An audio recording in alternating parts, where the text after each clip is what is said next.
amigo enxadrista. Aqui é o mestre nacional Gerson Pérez, falando diretamente do Clube de Xadrez Online em São Sebastião do Paraíso, Minas Gerais. Nós estamos dando prosseguimento aos treinos do curso Defesa Bogo-Índia, que é exatamente esta sequência aqui que eu vou botar na tela agora. Então, toda vez que a gente coloca o bispo em B4, é a defesa Bogo-Índia nesta sequência. É claro que, por inversão de lances, agora sim, nós temos a sequência normal, que a gente cai desta forma aqui, que geralmente a gente costuma cair nela, que tem as transposições, ó. Cavalo F3, bispo B4. Este é o treino de número 3. No treino 1, nós fizemos um apanhado. Nós colocamos mais ou menos aí uns 100 anos de história, né, falando sobre as principais variações, todo o desenvolvimento da Bogo-Índia, e de repente nós chegamos ao treino 2, fazendo a resposta principal do branco, que é a variante com bispo D2. Hoje, treino 3 e penúltimo deste curso, nós vamos de cavalo de B, D2. E aí no último treino, vocês vão ver o cavalo indo a C3. E muitas vezes tem transposição passando para defesa Niso-Índia, ok? Então, Niso-Índia, Bogo-Índia e defesa Índia da Dama, que são as 3 defesas que nós fizemos, cursos aqui na sequência, elas têm uma raiz comum. Muitas ideias ali do Nisovich, né, e algumas outras ideias que foram sendo agregadas, como a Bogo-Índia. A Bogo-Índia é do Bogojubov, que foi desafiante ao título de campeão do mundo do Alekhine. Bom, então eu vou passar partidas. Esta partida é do Gelfand e do Radjabov. Foi jogado no torneio de candidatos de 2013. Então vou pegar a sequência que foi jogada na partida, que não é a sequência que nós estamos habituados geralmente. Agora sim, agora nós temos a sequência por transposição de lances. A análise é do Marinho. Essa partida ela foi empate, mas é uma partida muito interessante sob o ponto de vista teórico. Vocês vão observar o seguinte, toda vez que a gente for estudar uma abertura, tem que ficar atento. Isso eu já falei demais para os meus alunos VIPs, já falei em outros cursos online. Fiquem atentos à questão das partidas de modelo, como essas que eu estou passando. E dentro das partidas de modelo, 4, 1, 2, 3, 4. 4 coisas são essenciais. E quais seriam essas coisas, professor? Primeira, onde posicionam as peças. Então, por exemplo, nesta Bogo-Índia, nós temos que jogar bispo aqui, porque senão não é Bogo-Índia. Então, existe um posicionamento de peça que dá origem a esta Bogo-Índia. Dentro da Bogo-Índia, você tem as variantes. Nós estamos olhando o bispo D2, hoje cavalo D2, cavalo C3, isso as principais. Podem haver até outras sequências depois. Bom, aí, dentro disso, o que você tem que ver? Posicionamento das peças, dentro daquela variante que você está jogando, os principais golpes táticos das brancas e das pretas. Golpes táticos das brancas para você aplicar. De repente, acompanhando partidas de modelo, de vez em quando surge uma sequência tática ali que é comum. Um duplo, uma ameaça, por exemplo, ali em cima de uma cravada. Então, o que é isso? É um golpe tático que é comum àquela linha, àquela variante, àquela abertura que você está. Então, muito atento a isso. De repente, você, estudando as partidas de modelo, você observa que frequentemente este bispo de F1 é colocado em G2. Se ele é colocado em G2, bom, numa partida, 2 partidas, 5 partidas, 10 partidas, olha, isso vira um padrão. Isso seria no campo da estratégia. Então, colocar o bispo em G2, ali por fianqueto, controlando o centro, é um padrão recorrente, é uma manobra estratégica que as brancas fazem em muitas partidas. Opa, legal! Então, é isso que vocês têm que ficar atentos. E com as partidas de modelo, depois que termina a fase de abertura, o que vocês têm que ver? O que fazer com as peças no meio jogo. De repente, todas as peças estão jogando. Você já conectou as torres, uma torre está olhando para a outra. Pronto, acabou a primeira fase, acabou a fase da abertura. E agora, José? Agora é hora de você saber o que fazer com as peças na fase seguinte, no meio jogo. Às vezes, a abertura que você está jogando, a variante que você está jogando, a linha que você está jogando, tem como foco um ataque na ala do rei. Pronto, você vai pegar suas peças e vai direcioná-las para a ala do rei.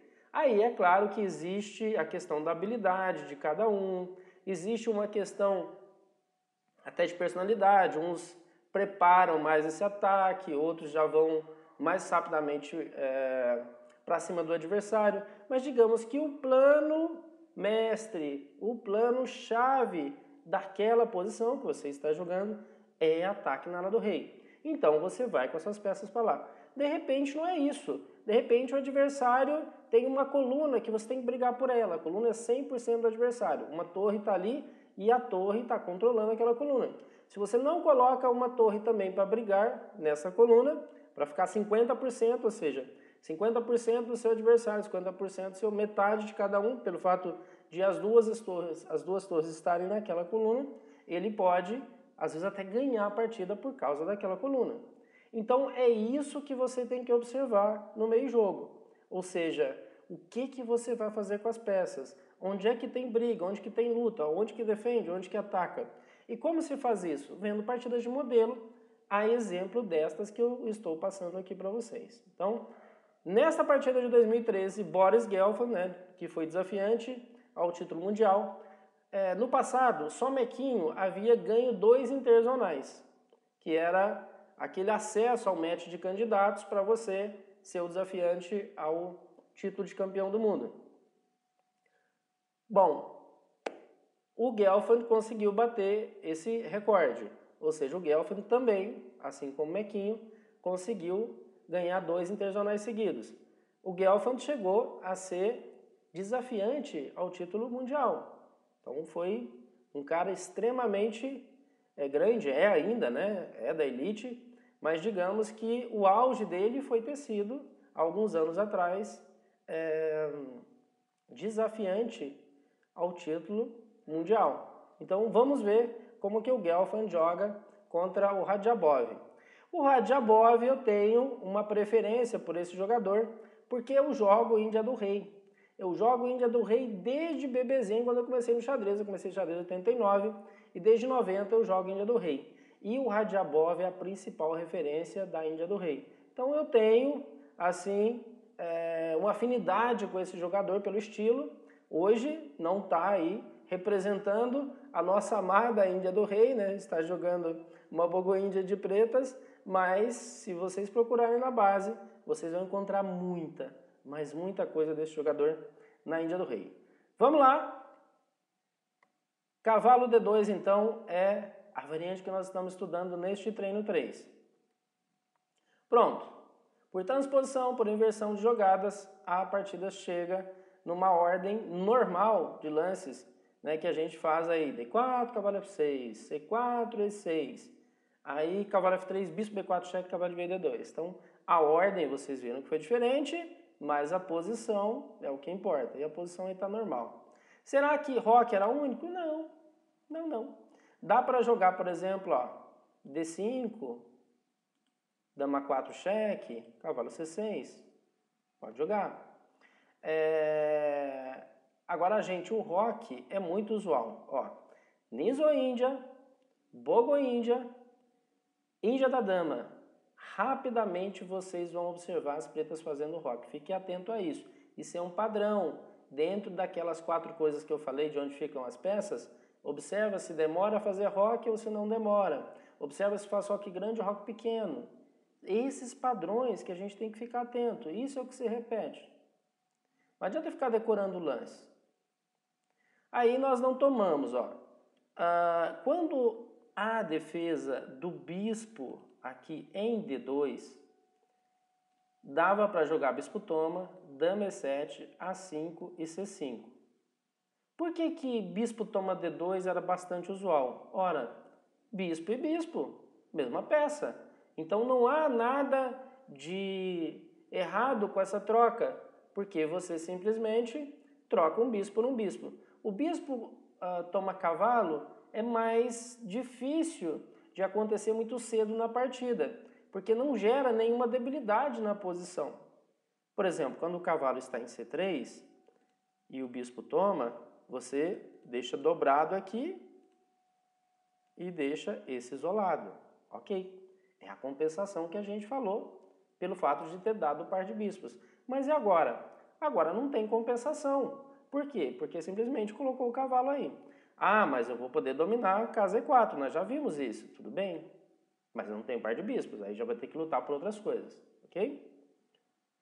Então, por isso que é natural, toda vez que há possibilidade, esse bispo sai. Por quê, gente? Porque eu quero rocar. Eu jogo bispo B4 porque eu tenho que tirar o bispo dali para rocar. Pode ser E7, algumas posições D6, que é muito raro quando o peão está em D7, o peão tinha que estar em D5 para fazer isso. B4. Então eu tenho que tirar o bispo para rocar. Bom, eu já roquei, então vamos voltar para lá. Aí, Radjabov volta para E7.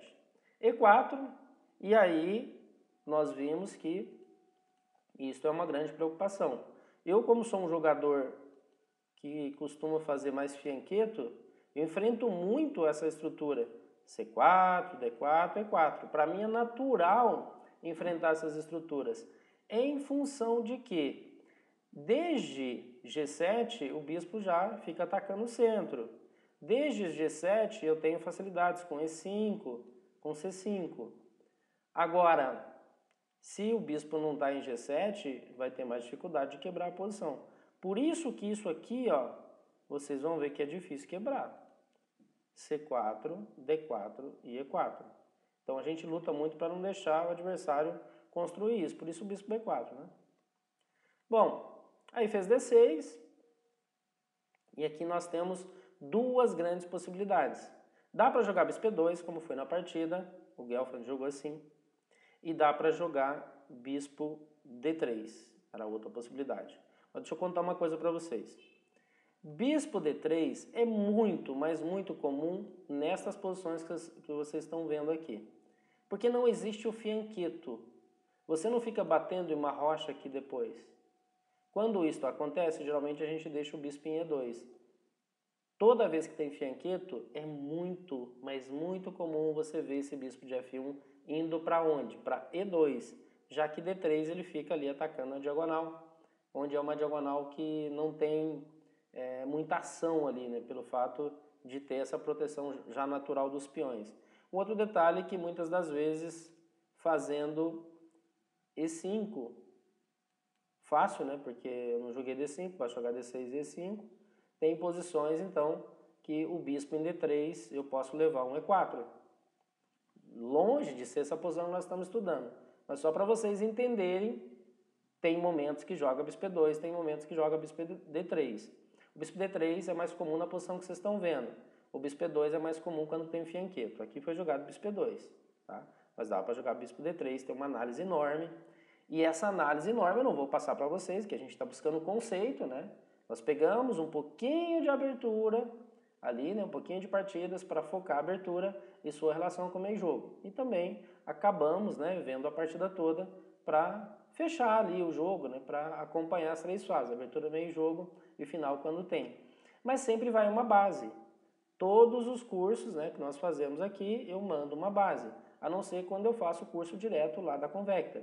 O curso da Convecta não tem jeito de mandar base, né, porque ele é feito diretamente no sistema da Convecta, não gera PGN. Mas aí geralmente é um treino. Neste nosso curso nem tem, inclusive, né? No curso anterior eu fiz um dos treinos lá da Convecta, né? Porque tem as posições de modelo, já está tudo prontinho. Tem as partidas, tem os exercícios, é legal, mas não gera PGN. Agora, isso aqui dá para vocês pegarem depois e estudar o PGN. Tá? Então, por exemplo, eu citei Bispo D3, tem uma análise enorme ali de Bispo D3 e suas variações. Aí vocês pegam aqui mesmo na base, vai no anexo. Quando vocês recebem o e-mail, tem lá o link, né, para vocês verem o vídeo. E tem a senha para liberar. Lembrando que quando entra online, dá para assistir stream, ou seja, dá para assistir online ele sem baixar para o computador de vocês, lá no Vimeo, e dá para baixar também. Quando vai baixar tem duas possibilidades. Então o pessoal pergunta, mas em termos de qualidade do vídeo, professor? Toda vez que eu gravo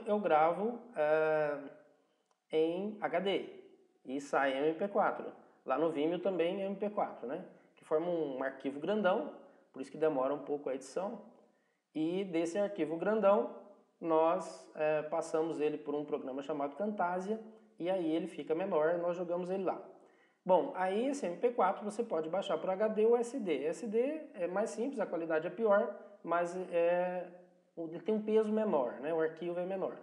Então é o seguinte, no e-mail vai essa possibilidade de você assistir o vídeo, né? Seja online ou seja baixando para o seu computador, e vai a possibilidade de você também ver o que está em anexo. O que está em anexo são as partidas. Então, as partidas eu até mando, quem não tem aí ChessBase, eu mando o ChessBase Reader. Quem não tem ChessBase 13, 14, o Fritz, outros programas assim que abrem, não precisa ser exatamente programa de banco de dados, como o ChessBase, mas programas para jogar que geralmente abrem PGN.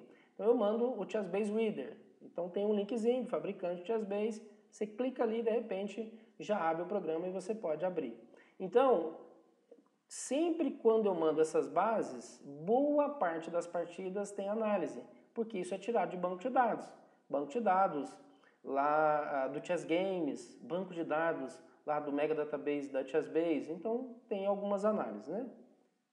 Então dá para fazer um certo aprofundamento aí sozinho, pegando também as bases, não precisa nem correr atrás de outras coisas, dá para pegar essas bases mesmo e estudar. Aí acabar de BD7, B4, então se vocês observarem, né, o branco tá com espaço aqui fenomenal na posição.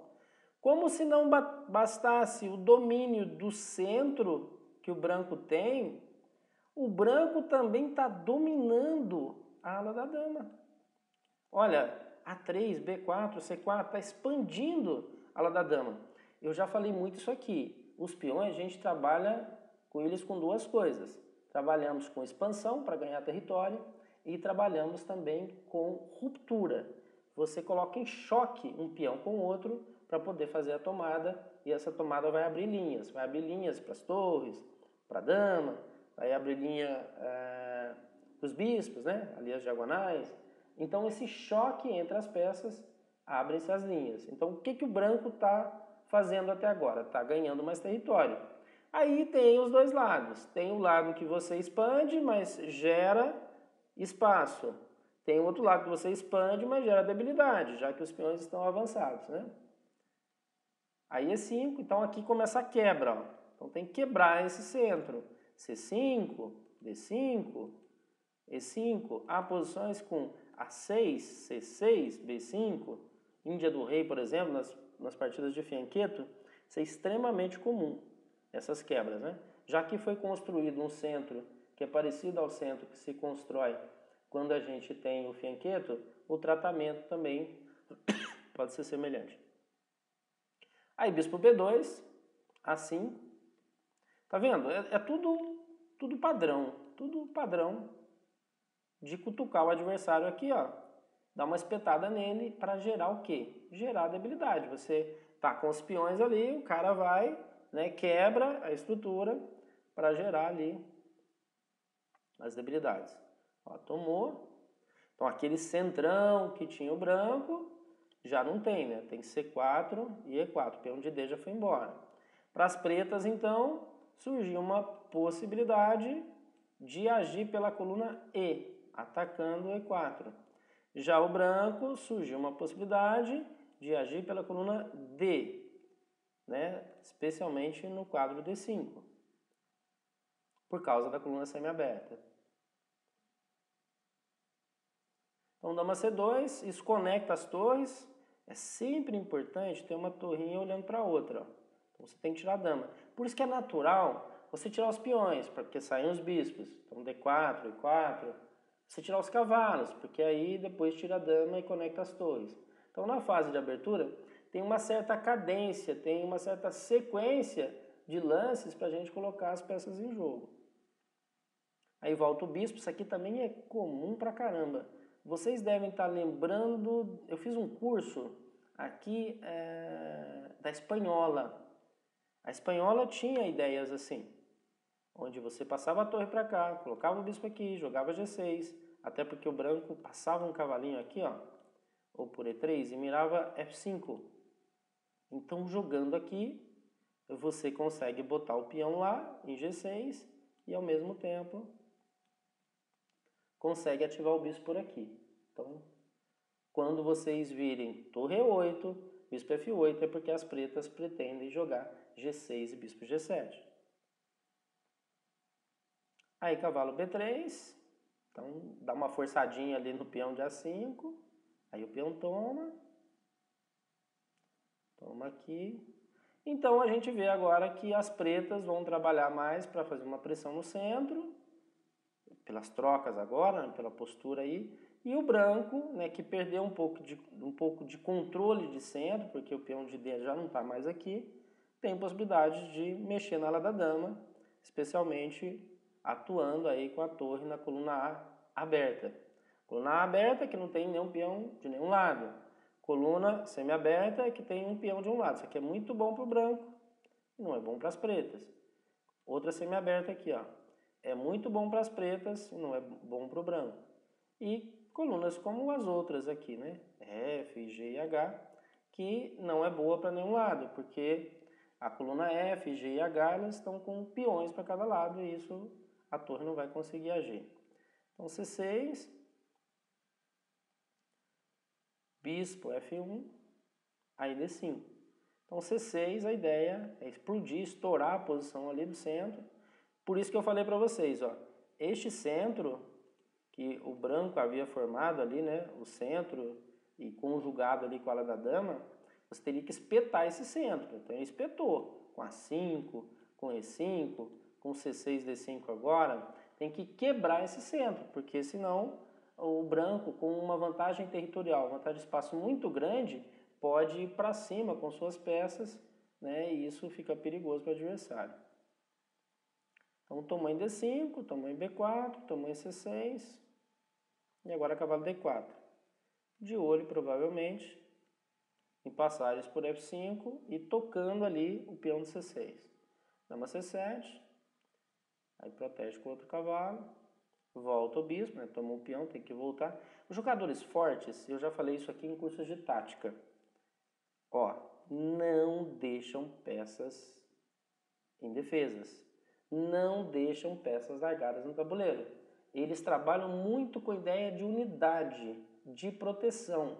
Uma peça protegendo a outra. E essa harmonia que a gente consegue com as peças é o que evita problema tático. O jogador forte dificilmente leva corretivo tático ali, né? Por que a gente dá um corretivo no adversário no campo da tática? Porque ele quebrou alguma lei, provavelmente da tática. Que dificilmente a gente ali como chavista mais amador conduz aquela estratégia fabulosa, genial, né? Que os GMs geralmente fazem. E aí lá na frente, espremendo, quebrando os ossinhos do adversário, aí fica uma peça indefesa, fica uma fraqueza de oitava, uma peça sobrecarregada, uma possibilidade dupla, uma cravada, mas por uma consequência natural de um plano bem feito. Aqui, né? Entre nós, geralmente enxadristas ali mais do campo amador, surge muito por conta de erros, né? Erro do adversário, erro nosso. Então, a questão do aproveitamento tático nem acontece muito em função de uma estratégia bem conduzida, como acontece com os mestres internacionais, os grandes mestres, até mestres da FIDE. mestres nacionais, eu sou um mestre nacional, né? Dou as minhas capivaradinhas básicas ali, mas de vez em quando a gente acerta também. A questão do jogador forte é a estabilidade dele. Quanto mais forte é o jogador, mais estável ele é de resultados, né, em um torneio, não oscila tanto numa partida. Então, às vezes, eu consigo conduzir uma partida brilhantemente. Beleza, acertou lá o GM, acertou o MI. Aí na partida seguinte, eu pego um jogador bem mais fraquinho, ou durante o torneio, ou no próximo torneio, e aí não jogo com aquele brilhantismo, né? Então, esta oscilação é natural do jogador, né, que tecnicamente ainda está em desenvolvimento. Então nós não temos tanta facilidade como esses jogadores têm, né, de trabalhar aí as peças de uma forma que o adversário não consiga dar tático na gente. Em geral a gente deixa uns táticos ali. Às vezes o adversário é que não vê, né? Mas no nosso nível, geralmente a gente deixa algo.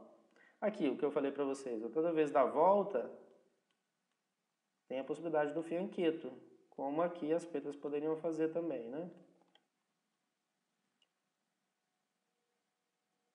Aí propõe a troca de torres. Como as estruturas estão muito parecidas, aí já caminho para igualdade mesmo, né? Da igualdade para o empate, ó, tá vendo? 3 peões na área do rei, um peãozinho só na área da dama, na mesma coluna. Um tem um bispo, outro tem um bispo, outro tem um bispo, outro tem um bispo também. Então, um par de bispos aí no jogo. Um tem um cavalo, outro tem um cavalo. Um tem um cavalo, tem um cavalo. Tem dama, tem dama. Não existe desequilíbrio.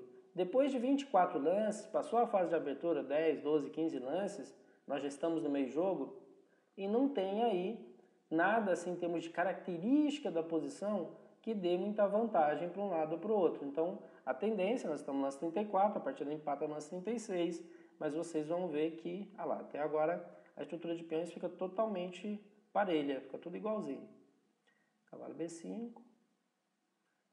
Isso também G2 não. Tem duas coisas que o jogador, eu não falo jogador mais fraco, né? Porque soa meio assim pejorativo e tal. Mas o jogador em desenvolvimento, né? Aquele jogador que ainda tem que caminhar um cadinho ainda. Você que está me assistindo e uma multidão de aficionados do xadrez que a gente ainda tem que evoluir muito, né? Mas, em geral, a gente não pode ver uma pecinha. Botar uma pecinha na frente e a gente já vai tomando. Se o rei está ali para dar um check-in, toda hora ele dá um check-in. E às vezes o check não era para aquele momento. Você poderia fazer um lance intermediário, 5, 10 lances à frente, usando a possibilidade do cheque. Então é impressionante como a gente é atraído para esses lances, né, de trocas, de cheques, né? Então, toda vez que você tiver aquele impulso, né, de trocar uma peça, pense nisso que eu estou falando. O jogador mais fraco não pode, mas desenvolvimento. O jogador em desenvolvimento, ele tem uma tendência enorme de trocar peça. Então, olha, porque às vezes a troca não é legal. Para vocês terem uma ideia, uma vez conversando com um ex-aluno, hoje já tem um nível bastante alto, é um garoto que já foi campeão mineiro, é o campeão mineiro mais jovem de todos os tempos de categoria. Ele tem hoje 2 anos e 45, parou para estudar, né? Ele foi fazer o ITA, João Paulo Casimiro Marques, aqui mesmo da cidade. Mas entre as dezenas, às vezes centenas de viagens até, eu já joguei por volta de 700 torneios, uma boa parte desses torneios ele esteve também, né, jogando e tal, viajando o país aí jogando. Inclusive, né, jogou até vários torneios fora do Brasil, porque ganhou campeonatos de categoria, campeonato escolar, ganhou FENAC, FENAGE e foi jogar fora do Brasil até. Mas ele falou o seguinte: professor, observa uma coisa, quando eu assisto às partidas de jogadores fortes, ali online, ele adorava quando tinha tempo ficar ali ICC, né, jogando, acompanhando os tops e tal, acompanhando os torneios também, né, que outros sites transmitiam.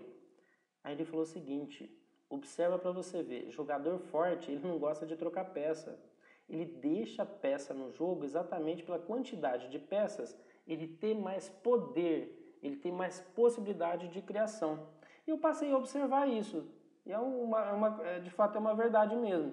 O jogador mais forte, Só se ele tiver uma vantagem muito clara que a troca possibilite, mas em geral ele não troca muita peça, ele deixa as peças em jogo para quê? Para poder ter alguma margem ali para criar, porque senão vai trocando, de repente tem os 2 reis no tabuleiro, tem que estender a mão para o adversário, né, empatando. Bom, vamos lá. Dama E2, dama B7, bispo toma. Então aqui abre mão do par de bispos, ou seja, já mudou um pouquinho a configuração aí, né? Mas agora, como trocou um outro bispo, ficou o bispo de F8, que não é um bispo muito ativo, né? Porque tem o peão em C5 que está limitando a ação dele. Aí vai o cavalo, ó, até que enfim nós temos esses peões se mexendo ali para poder ter uma ação com o bispo, né? Se for o caso depois, é que ele está defendendo aqui agora, mas ele poderia jogar aqui, né? Você foi preparado lá atrás, mas acabou não acontecendo. Fez torre E8, mas não, bispo F8, mas não fez G6 e bispo G7. Pronto.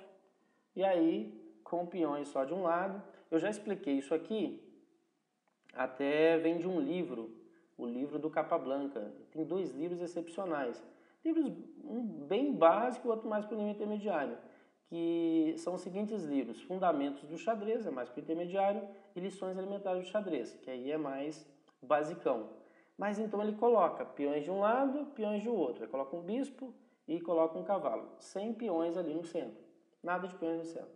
Quem está melhor? Ele não faz lance, ele só pergunta, quem está melhor? Você fala, o bispo, né? Porque não tem peão no centro, não atrapalha ali, eu não vou bater em nada ali no centro, posso passar pelo centro tranquilo. Porque geralmente os peões no centro é que faz o bloqueio, que impede a atividade do bispo. Então, quando tem aquele bloqueio do centro, o cavalo pode fazer frente ao bispo, e até, às vezes, até melhor, porque ele salta, né? Onde o bispo encontra uma barreira, o cavalo salta. Então, nós temos essa questão aí de bispo melhor que cavalo, porque nesse momento tem cavalo e bispo contra cavalo. Mas por que eles empatam? Alguém pode dizer, mas professor, você vive falando que o bispo é bem melhor, mas muito melhor que o cavalo. Geralmente é especialmente o par de bispos, né? Mas quando tem peões dos 2 lados, semelhante ao que fala lá o Capablanca. Peões dos 2 lados, o bispo é muito mais rápido, ele consegue vigiar, da dama lá do rei, e pelo fato de você não estar bloqueado, semi-bloqueado, você passa ali com o bispo facilmente. Joia. Aí ele coloca uma outra posição. Olha, e se agora a gente colocar os peões só de um lado do tabuleiro, que só está na ala do rei? Então não tem tanta vantagem para o bispo. O cavalo faz frente a esse bispo. Por quê? Porque ele não tem que correr o tabuleiro de um lado para o outro. O grande problema do cavalo é que ele é uma peça lenta, ele tem que correr então de um lado para o outro. Então essa posição empata porque os peões agora estão limitados a um lado do tabuleiro. Então a estrutura que o branco monta aqui, né, para tentar tirar alguma vantagem, as pretas rapidamente quebram isso, ó. Porque aquele momento ali que fica, ó, aqui, ó, simplesmente a gente poderia tentar tirar alguma vantagem, o que não dá para acontecer por conta de que o bispo não tem muita atividade. E aí, para as brancas, é interessante fazer o quê? Tirar os peões da ala da dama, ficar só na ala do rei, pelo fato de ter os cavalos. Então, se você tem só os cavalos, tenta trazer as peças só para um lado do tabuleiro, porque o cavalo é uma manobra mais fácil. Porque ele salta, ele ataca a casa branca e a casa preta, né? Então, agora vai cair C4, vai cair C5 e aí tá beleza.